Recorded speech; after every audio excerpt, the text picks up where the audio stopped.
বেশ বড়। ওহ একদম দেখো, এটা গলে যাবে, একদম গলে যাবে, কি সুন্দর। তো এটা দিয়ে আজকে মিষ্টি কুমড়ো ছক্কা রান্না করব, আলু ঠালু দিয়ে, নিরামিষ রান্না, যেহেতু আজকে আমাদের মঙ্গলবার। তো চলো বন্ধুরা ঝটপট করে নিই, তারপর তোমাদেরকে কি কি নিয়ে এসেছি ম্যাক্সের থেকে সবটা কিন্তু শেয়ার করব।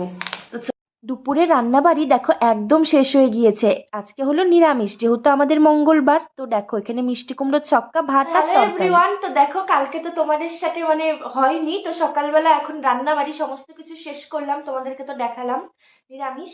তো এখন নিয়ে বসে পড়েছি যে কালকে আমি কি কি নিয়ে এসেছি, ওই গ্রসারিতে। তো ওখানে না গেলে বলো তো কি, তোমাদের দাদা ভাইও এটা নেয়, আমিও ওটা নিই, এদিকে যদি